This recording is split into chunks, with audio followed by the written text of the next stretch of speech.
Okay, so everything's working now. People can hear me, but I can't hear myself, which is good because I listen to myself way too much already. All right. So we're going to pretend that we're starting, and we're going to go for at least 30 minutes. Depending on the questions and how they're going, we'll make it longer, but I haven't seen my wife in too many days, so I'd love to get a chance to do that. Just back from DC where we had, where I was on the Diane Rehm show this morning, which was an extraordinary experience because this was a review of a bipartisan report that has come out to deal with what do we do about the problems of money, of our government, the fact nobody trusts our government, the fact that it doesn't work.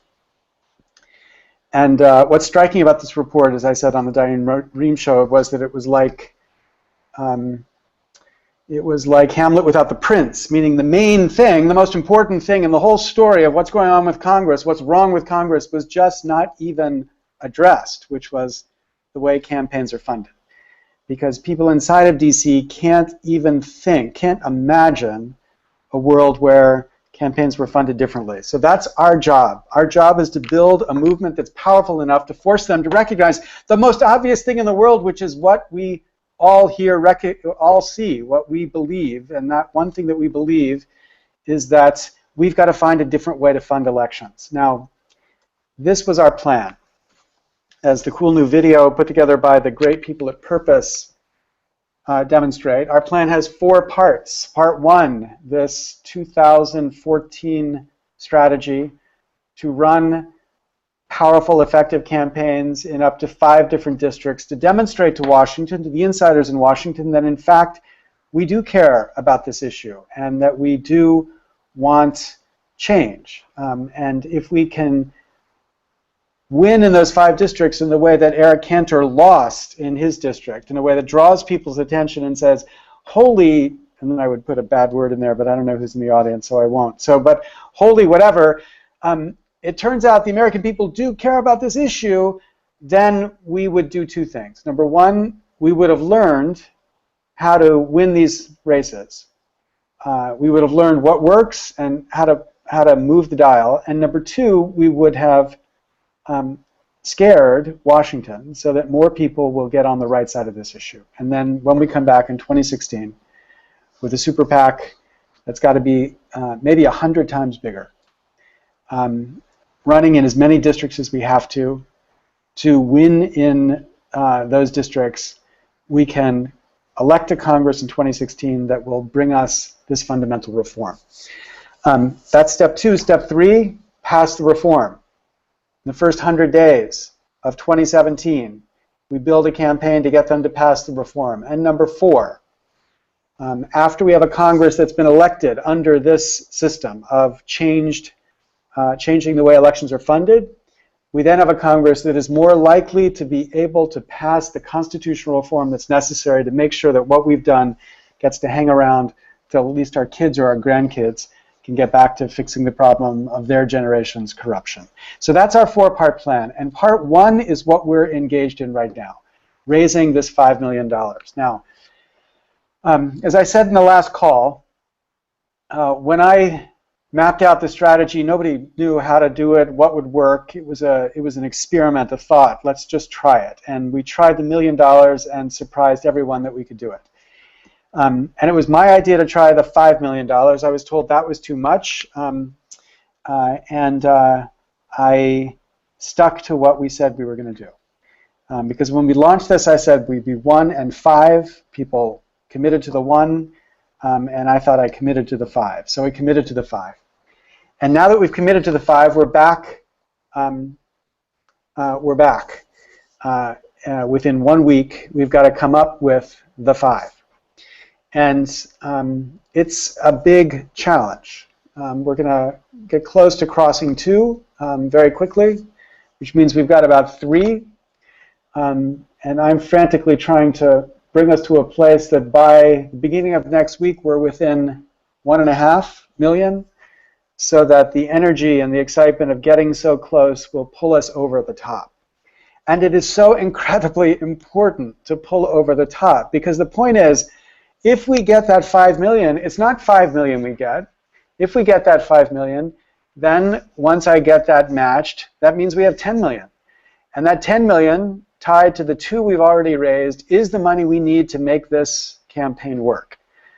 So it is incredibly important that we find a way in the next week to bring us over the top. And this is when we began to do the numbers about why this should be possible. Because we're 18,000 people now, 18,000 contributors, 18,000 people who have stepped up to try to do something to take this government back. And if we're 18,000 people, that means we need to raise each of us no more than about $175. $175 each, if we can get raised, that would bring us over the $5 million easily. Because, of course, there aren't just people who are out there raising $175. There was a great stream on the Twitter feed about a week ago of all these people who were taking their original pledge and multiplying it by 5. It was 5x their MaydayPAC pledge, and that was great. But the critical thing is to bring in 5x the number of people into this movement so that we get the numbers we need to get over the 5 million. So 175. And that's all that it takes. If each of us do this to get us over the number we need to get to 5 million, to get to 10 million, to have 12 million, to win the 5 seats, to set us up to win a Congress, to get a law passed, to get a Congress that can give us the Constitution we need to end the corruption of the system. Now, the insiders, the inside the Beltway people, the people who can't even imagine, can't even imagine when they write a report about the problem of Congress, can't begin to think, geez, maybe there's a problem in the way campaigns are funded. Those people are relying on you doing nothing. Those people are relying on our inaction. Because the truth is, when most people kind of sit it out, all that's left are the people at the polarized extremes. And they're actually easier to deal with. They kind of know how to deal with those people better. They don't have so many to worry about voting.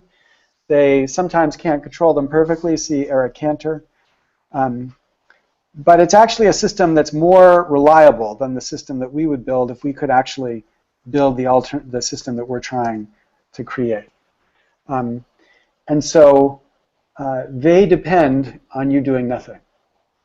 And the way that we can change this system is by us not doing nothing, by us finding a way to inspire others, not just through tweets, which are fantastic and great, and not certainly by feeding the trolls. At least we've got one troll. It's kind of cute. We've got our one troll in our Twitter stream. Not just that. It's personally going out and asking people directly. Now, this is something I've been doing, and it's not easy. You know, first of all, I hate telephones. As anybody knows me, knows that I hate telephones, but I've actually been getting on the telephone and calling people up and asking them to join us, to make a commitment, to make a pledge. And we've gotten very strong support as I've done this, and I'm doing it every single moment I have, as I'm doing everything I possibly can every single hour I'm awake, which turns out to be a lot of hours these days, to get people into this movement. And that's what you need to do too. You need to pick up a phone, as crude as that technology is. You need to reach out to your friends. You need to multiply the number by 5. You need to be responsible for at least 175, and then you got to be responsible for your brother, who you know is not necessarily going to raise the 175, so maybe you need to do it for him. So that's what we've got to do, and that's where we are. We still can do this. There are some big things happening over the next week. We've got an incredible push by a wide range of progressive organizations that's happening on the 1st. There's some people who are talking about stepping up and giving us some really substantial support on the contingent side of our challenge. These are all the things that have to happen, and if they happen, we can get close enough that the excitement of getting to 5 million will carry us over the top. Okay, so let's turn a little bit to questions. Let me just turn to something here.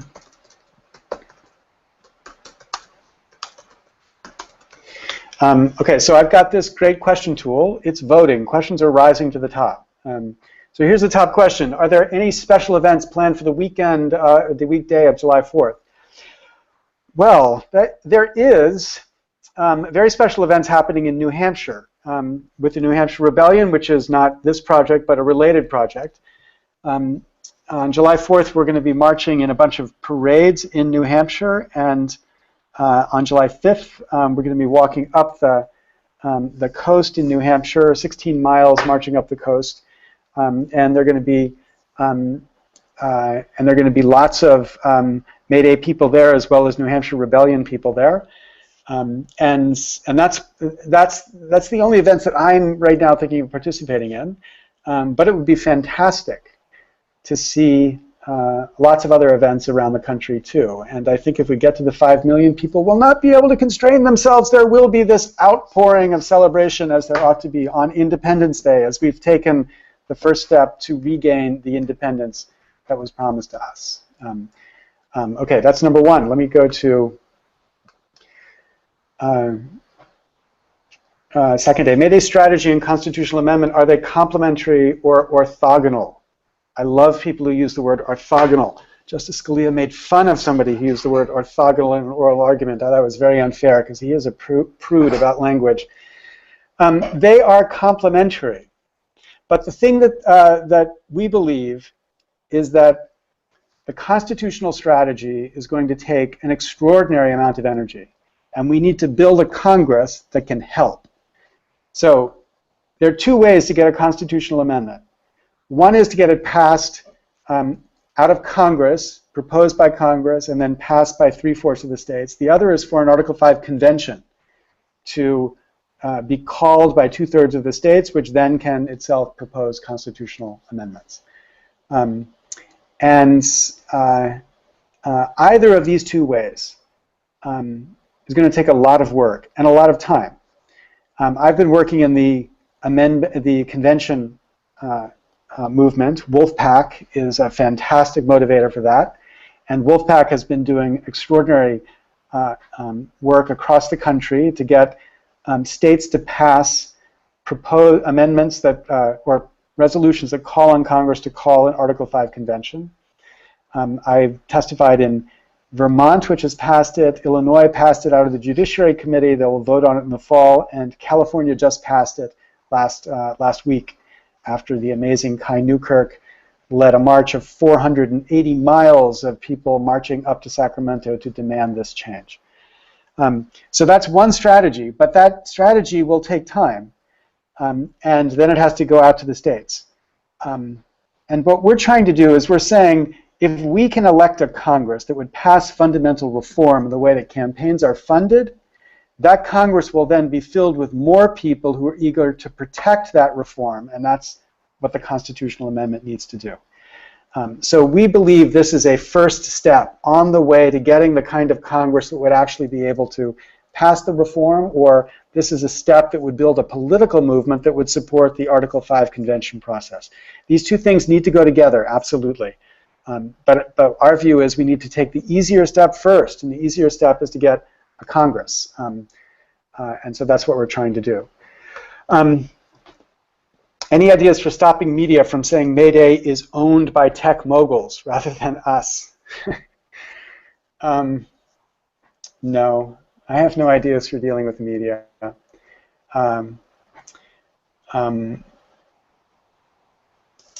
Wait, we lost a question. I lost the Oliver question.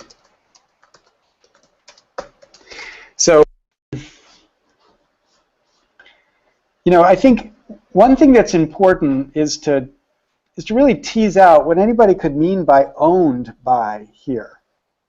If the tech moguls succeed, then at least if the tech moguls help us succeed, then the world is one which gives them less power to influence politics. So that's like saying a soldier who gives his life succeeds. Yes, he gives his life in service of his country. Even though he loses his life, he succeeds. He succeeds in advancing the public good that he was trying to advance. And so, what the tech moguls are doing is tiny as compared to that. Nowhere in the same universe of sacrifice, because none of those moguls lose anything because they're so wealthy anyway. But it's the same idea. They have less if we succeed. So we need to worry less about trying to control what they say and more about spreading who we are and what we're trying to do. And the reality is the more people are talking about us from whatever angle, the more people will get into this movement and make it possible for us to win. So let them say what they want. Because they'll say it, people will come look at us, they'll see what we're doing, and they'll get excited and they'll try to join it. Okay, so can we adopt a common profile picture? Well, that's a cool idea. Why don't you guys propose one? Why don't we find a way to propose one? Certainly something that we need to start spreading as we start thinking about going forward beyond July 4th. Because as this movement needs to grow in 2016, especially, it needs to find a great, great way to bring people in. So this might be it. But let's think about that. That's a really great idea. We'll see if we can't set up a place where we might be able to upvote something like that in like one of our subreddits. Well, somebody's calling me in an old-fashioned telephone. It's kind of scary. That doesn't happen. Okay, can we door hangers for volunteers to get out the word? Are we out of time? We're not out of time. No. I guess my sense is that it would be great, and we can put the digital assets up there, and people can take them and do with them what they want, including door hangers. That's not hard to do, and when we add that to the list of things that we want to get done. But the more effective way to get people into this movement is to get your friends into this movement. Now, I've talked to people who said they've gotten all their friends into this movement, and by that they mean they're real friends, people who they talk to and they hang out with, and that's great. But that's the way to get this to do this, is to get your real friends into this movement, and with them in this movement, get them to bring others in too. So we'll put assets up for people to spread and share, but I think the really important thing for us to worry about is how we bring people close to us in, because if we get 5 times of those in, then we're going to make it. Door hangers. Any advice for activists who are interested in going out to the public and talking with people face-to-face about May Day? All right, so my belief is authentic and amateur is best. So we can give you material, and people can take that material and hand it out, and again, we'll post assets that people can use. But the really powerful, effective way to think about this is think about what's most effective for you. When we did the New Hampshire March in January, what was great about that march is that there were very few real printed signs. There were all a bunch of handmade signs. And when people walked up to people face-to-face and talked to them about this issue face-to-face, that was really powerful, because it's so strongly contrasted with the standard way in which people try to persuade other people, a kind of slick advertising way in which they try to persuade. And so the whole idea of the power here is just to go back to human-to-human persuasion. And so I think the simplest thing is if we can give simple things people can take, an item to take and walk away with. But add to that just the reason why this is important to you. That's what's going to win people over. Because there are a million reasons why this issue is important, but it's this issue that's important. We have just 1 week left. We've got to get this done by the 4th, by midnight on the 4th. And so there's plenty to do, even just doing person-to-person. That's the incredibly important deadline, though, that we've got to find a way to meet. Okay, how can non-citizens who live in the United States and care about democracy help? So if you're a green card holder, you can contribute. If you're not a green card holder, you're just one of the non-citizens living in the United States who are trying to help, you can spread the message. You can talk about our message. You can try to convince people to look and talk to our message. Yeah, so I'm being told I should. We're gonna go to quarter up. I think that's a better time to go to.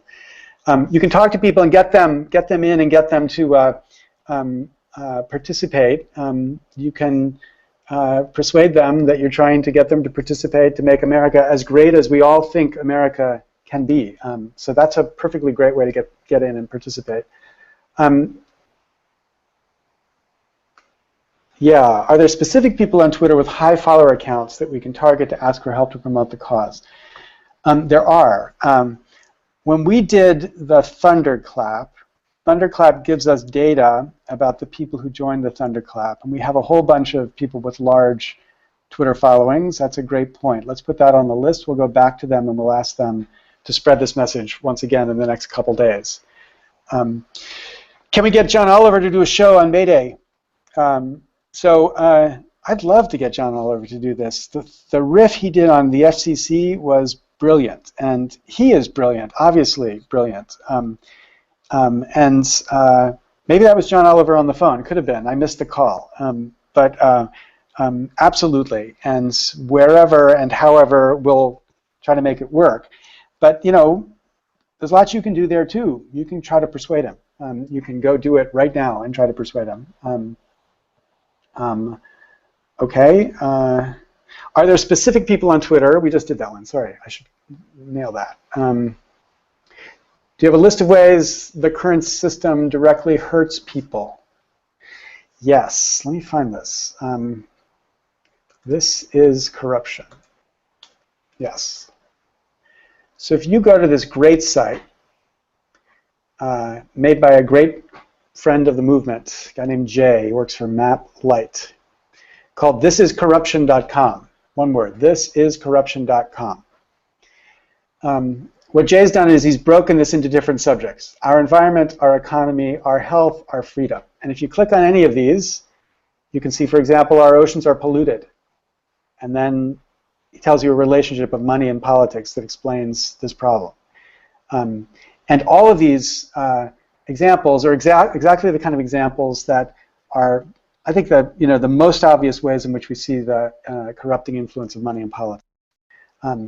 But what we want to do is this campaign grows after we get past this deadline of July 4th, next week. As we get past this deadline of July 4th, what this campaign has got to do is to find the 1,000 ways in which we can spread the recognition of how this his system is really hurting people. And that means people telling stories. And so we have ideas of a channel of people being committed to Vine-like length stories, very short videos that try to explain how it's hurting. And this is the sort of thing we'd like to begin to encourage and be able to develop after we get past this deadline. Did I mention the deadline? Yeah, the deadline. What's the deadline? July 4th deadline. We've got a bunch of millions to get there.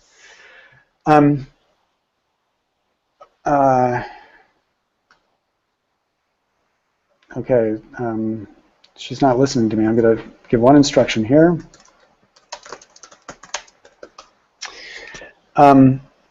Really great question. How do we reach more conservatives, libertarians? And it connects to another question, I think, which is the Eric Cantor question. The rhetoric that links us to, or links this movement, the left and the right of this movement, is the rhetoric around corruption. Conservatives call this crony capitalism. Crony capitalism is corruption. And crony capitalism is exactly the thing that Eric Cantor was charged with. Nobody knows whether that's what accounted for his defeat, but the point that's, I think, important is that Bratt, number two issue on his list was crony capitalism. Eric Cantor had become a crony capitalist because he was bending to the funders from Wall Street instead of living up to his conservative principles. And if we can get people on the right to focus on the reason why crony capitalism always works in a system where the tiniest fraction of the 1% fund elections, we can bring them around to the idea that we have to find a different way to fund elections. But that's a story we need to tell in every context that we can. Okay, they keep on popping this question up. Here's a good question. Yeah, let's not delete questions we don't like. I'm not deleting questions I don't like. I'm trying to answer the top question every time. 18. Ironic, Lessig's org led by lobbyists from copyright industry, Susan McHugh and Mark McKinnon. I didn't know Susan was in our group, but I like Susan. And Mark McKinnon has been an ally with me for a long time, trying to change the way we fund elections. I'm not sure ironic is the word here, or maybe if it is the word, then it's a good kind of irony, because the truth is, if you succeed in getting us over the top, if we succeed in getting an election that changes, getting a Congress that changes the way Congress funds elections, then we produce a world with the only power the lobbyists have is the power to persuade through their arguments, not through their money. Now, I've actually met lobbyists who say they hate the current system because they don't get to persuade, they have to raise money. So there are a lot of lobbyists out there that actually would love the system where lobbyists are, just people who win if they've got good arguments. I know Mark. I don't know Susan well. I've spoken to her a bunch of times, but I know Mark pretty well. Mark's a pretty good arguer. Mark's a pretty good leader in that. I'm sure he'd be happy with that lobbying system. And my own view is that, a democracy needs lobbyists. It doesn't need the kind of lobbyists we've got right now. A joke I always use here is, as John Edwards used to say when we used to quote John Edwards, there's all the difference in the world between a lawyer who makes an argument to a jury and a lawyer who hands out $100 bills to the jurors. And our current system is a system where the lobbyists are effectively the lawyers handing out $100 bills to the jurors. If we remove that, and all they were doing is making arguments, there would still be things to worry about because there would be unequal access to lobbyists. I get that. But the corrupting influence that they have in the current system would go away. So yeah, there are rich people who are giving us money to make it so they have less power. There are lobbyists who are lending us their power and skill to produce a system where they have less money-driven power. That's a good thing, and I welcome them, and I want more of them because the thing is, lobbyists can get bills passed. Okay, do you have a list of ways the current system directly hurts people? Okay, I did that one. Why would 5 seats make a difference? So glad you asked that question because it's really important to focus this. 5 seats on its own will not make a difference. We are not electing 5 people, because we think if we get those 5 people in, they will become superheroes and somehow go out there and get a law passed tomorrow or the next day after they're elected. We are electing 5 people to prove something insiders believe is not true. The insiders believe Americans don't care about this issue. So we want to win 5 seats in an unambiguous way that surprises people that we won and surprises them, astounds them that we won on the basis of this issue. So the people in Congress, when they come back in January of 2015, mulling around in the cloakroom, say, can you believe Congressman blah lost on the basis of money in politics? Can you believe that movement actually succeeded in defeating this guy on the basis of an issue that every single pundit will tell you voters don't vote on the basis of that issue? We have got to prove that to them that Americans care about this issue. And we prove it to them in one step after another. And the first step is to run in 5 races in a way that convinces them. It's got to be hard races, it's got to be clear victories, it's got to be victories on the basis of this issue. But if we do, it radically changes the possibility of people imagining this as a reform that we can pass in 2016. So it changes it in 2 ways. Number one, you can be sure, damn sure, that a whole bunch of Congress people will quickly find themselves on the right side of this issue. They will begin to commit to co-sponsor. They will co-sponsor bills like John Sarbanes' Government by the People Act. We'll see Republicans introducing voucher proposals. You'll find a whole bunch of people on the right side of this issue, because they just don't want to be targeted on the basis of this issue by a big scary super PAC with 100,000 members. That's number one. But number two, we will have real data that we can take to the investors we need in 2016 to say to them, look, you guys have a reason to believe that we can actually win. And therefore, you want this victory, you need to make it possible for us. And so that's the objective of this election, to make it possible for us to convince people in 2016 this is a fight we can win. And that's the difference those 5 seats will make. I hope they're great Congress people too. I hope they take up this cause and do everything they can, but even if they do nothing about our issue, we will have won an incredibly important amount of money. Okay, the reason I haven't donated and don't plan to, ow, that hurts, is that there will always be more money on the other side. Okay, look at the next question. Eric Cantor didn't lose via super PACs, he lost via grassroots organization. What percentage of your funds will be spent on organizing? So the first part of that question is the answer to the question about you don't plan to donate. First, it doesn't always matter who has more money on the other side. And especially with an issue like this.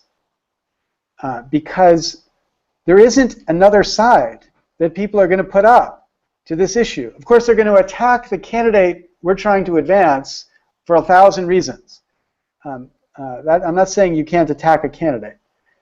But this issue is unique in the political debate. Even global warming climate change legislation, which I support as strongly as anybody could possibly support it. The truth is, there's another side to that issue, not the other side of the science. I'm not saying that the science, the bogus science claims are true. I mean, the other side is people can say, look, yeah, climate change, but what about jobs? What about jobs? The economy, that's important. And that is another side to the issue that people who oppose climate change can always deploy to make it harder for Congress people to do the right thing. But what's the other side on this issue? I mean, who's going to really stand up and say it's important that the Koch brothers or the Soros or super PACs have the freedom to spend their unlimited amounts of money in our political system? Who's going to defend that idea? Because the truth is, it's not defensible against the background of our political speech. Now, certain remedies can be criticized, as being too extreme. And that's what happens, I think, when the focus of this reform is about restricting people's speech. I think that certainly makes people hesitate. But I don't think that there's a clear other side that they're going to be able to deploy against the resources that we have. And so that's what we're going to be testing. Now, the great thing about this test, if we can get this money going, is that obviously we're not the only people out there. Friends of Democracy, which is a fantastic organization that's organizing. It's organized in 2012 and won 7 races in a way, or won 6 out of 7 races in a way that convinced me absolutely we could win on this issue. They are in 2014 in a bunch more races. They have a slightly different strategy for how they're going to win. And so what we hope to do is we hope to have a portfolio of these strategies, some spending less, some spending more, so that after this cycle is over, we have a real basis in data for making the claim, this is how we can actually win. And that's what we're trying to do. So the other side even if the other side has more money, the other side doesn't have a better argument, because this argument resonates with people on the left and the right and people who are just tired of the corruption of this existing system. What percentage of our funds we use to spend on organizing? I hope an incredibly large amount. But here's the thing. In 2014, the objective is to win. And we're going to win by getting the best people we can to run campaigns in the way that campaigns win. Now, if we win and we have this momentum from 2014 going into 2016, we already have an incredible list of people who want to help us figure out how to build politics differently. One idea is to have a kind of Y Combinator competition in January 2015 for people who think about how we can engage politics differently. And we want to experiment and get as many of those ideas out there and test them and try to push them. we're going to use whatever strategy works best. And in many districts, organizing really works best. And we will use whatever we can and, that will have that effect. Okay, we've got a bunch of ideas popping. Oh my gosh, look, Lessig is upvoted. And I don't think it's any trick in the technology. This is wonderful. Thank you. Thanks. Term limits. Not lifetime ban after a term, but set out a cycle 1 or 2 times at least. Look, I like term limits if tied with changing the way elections are funded.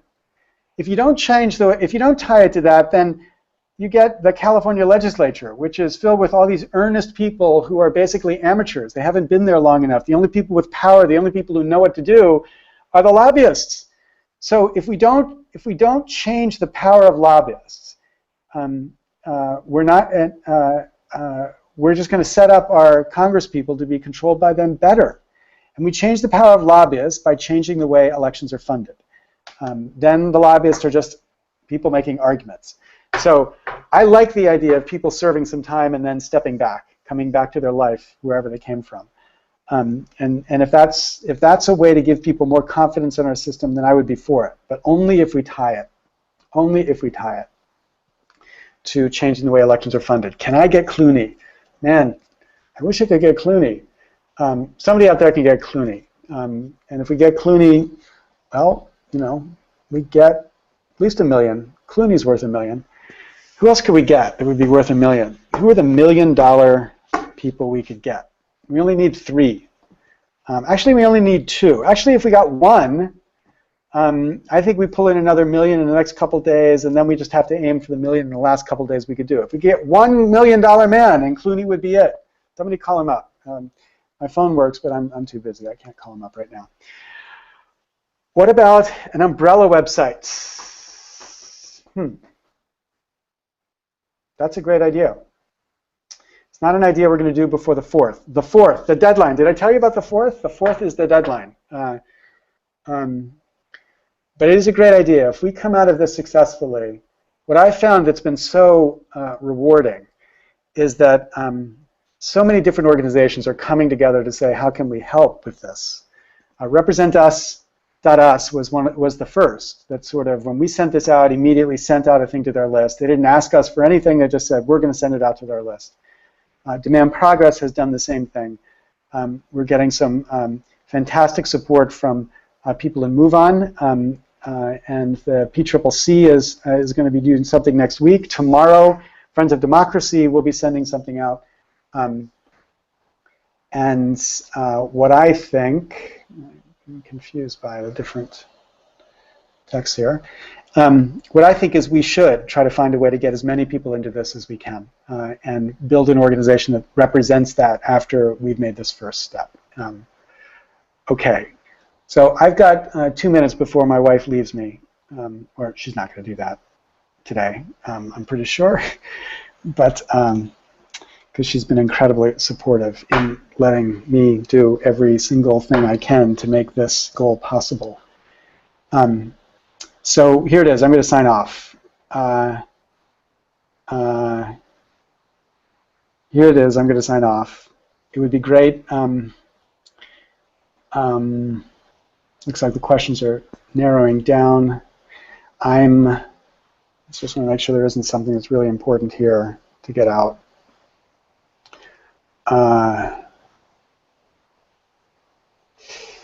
Yes. What was the report? So I think the way to find the Diane Rehm report is to go to the Diane Rehm website. I tweeted that just before this started. So you should look there, and you can find the report that went out. Okay, so I'm now being told to sign off. I'm going to sign off. I'm going to sign off. I got to go to sleep. So this movement has been a crowd-funded movement. That's the only way this works.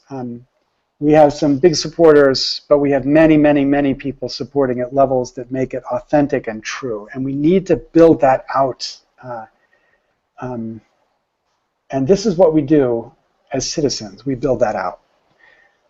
That's what's, kind of the most exciting thing about this. When I first thought about this idea, I thought, well, let's just get 50 billionaires. And And when it was suggested to me, no, that's the wrong way to think about that, it's clear that's right. The right way to think about that is let's demonstrate the citizens' core movement of citizens. We're acting as citizens, not as Democrats and not as Republicans, doing something. And we can do something. So here's the simple task. Create a pledge page. Find 5 people to join you. Raise $175. Shame everybody else to do the same thing. Get as many people into this as we possibly can. And let's build the momentum that is going to grow over this next week so that it becomes incredibly exciting to watch us get closer and closer to the goal. And with each step closer, realize how much we lose if we don't get there. And this is what aches. Because if we get to 5 million, we get to 10 million. And we get to 10 million, we get to 12 million. And we get to 12 million, we get the first step to getting this democracy back. So thank you so incredibly much for what you've done so far. And my team, this incredible team, Brian and Aaron and Selena, and our Rohan in the volunteer section, everybody who's been doing everything to make this possible. Thank you, but let's make this push as hard as we can. And follow us and spread us and recruit the support we need.